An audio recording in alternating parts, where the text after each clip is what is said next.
Welcome back, viewers. In the last video series, we presented the general idea in very abstract about project inbound material logistic management for the oil, gas, and chemical industry.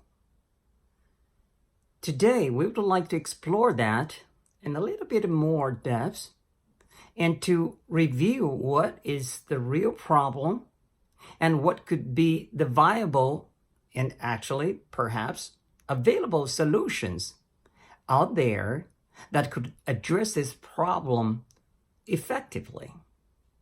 Now, before we do that, we would first have to go to a little concept on what is 1PL, what is 2PL, what is 3PL, and what is 4PL.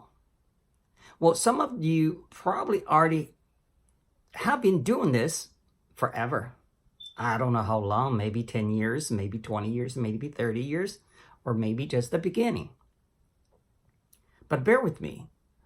We need to have the concept on the same page so we can go further. Obviously, 1PL is the functionality of the logistic management of a particular enterprise. Simply put, basically the in-house logisticians. Now that is a weak link for most of the oil, gas, and chemical owner-operators, and we all know that. Except for the category management is probably there for logistics service, selection, vetting, portfolio building up in the order management, including the vendor performance management, the vendor relationship management, and the whole 9 yards. Now that's 1PL. Obviously, the 1PL does not operate all that logistics services themselves, but they do planning and they select the right parties to provide service to them. So that comes to first the 2PL, which is basically the logistic service providers operating certain operation assets with their expertise based on such operations, such as the truck carriers, the rail carriers, the air carriers, and the ocean carrier, or some people call it marine carriers. So that's very typical for 2PL.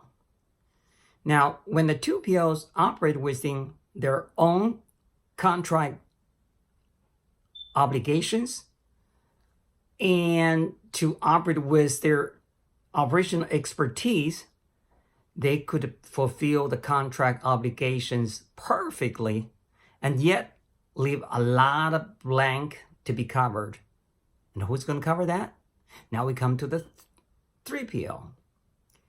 The 3PL is the third-party service working in between the 2PL and 1PL, and they started with their expertise in documentation services and coordination services. Hopefully, they fill all the blanks. Do they always do that? Maybe. In the best scenarios, very highly possible.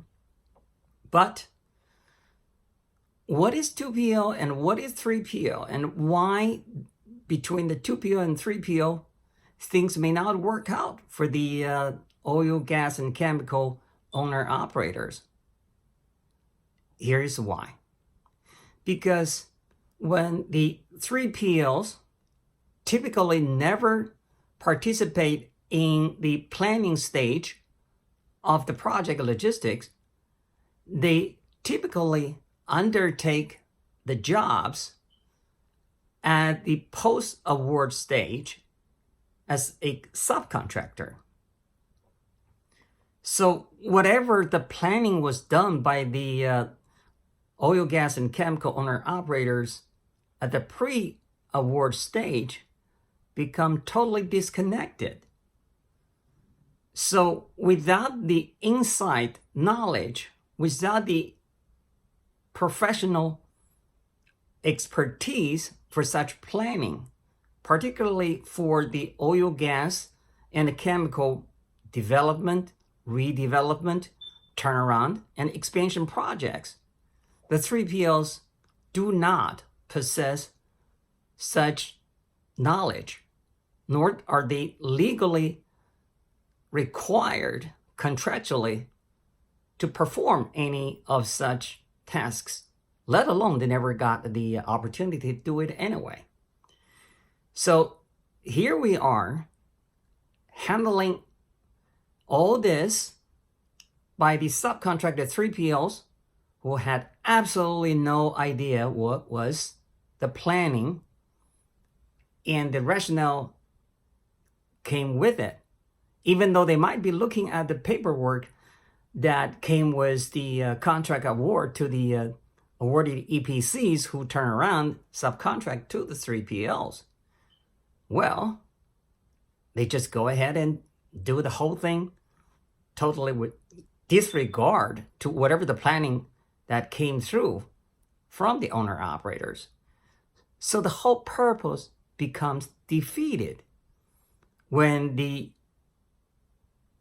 pre-award, awarding, and post-award stage project logistic planning and executions become separate and had nothing to do with one another. So what is the whole point of all that planning at the beginning of the project? And how does that help for the executions when the 3PLs pretty much just go ahead and do whatever they feel like doing in complete disregard to the planning done by the owner-operators, supposedly logisticians on the project level? So this is the very reason the owner-operator of the oil, gas, and chemical industry absolutely need the 4PL to work in place of a 1PL, which is pretty much not in presence anyway within most of the owner-operators. But here's the question. Where is the qualified and competent real 4PL for the oil, gas, and chemical industry?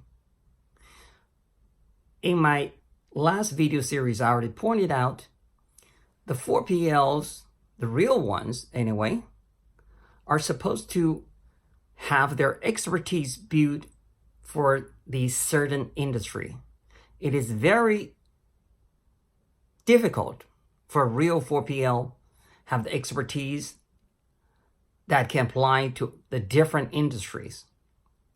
And there's a very good reason for that, because basically the way 4PL operates, they operate from inside their client enterprises, became part of it, integrated into the operation procedures.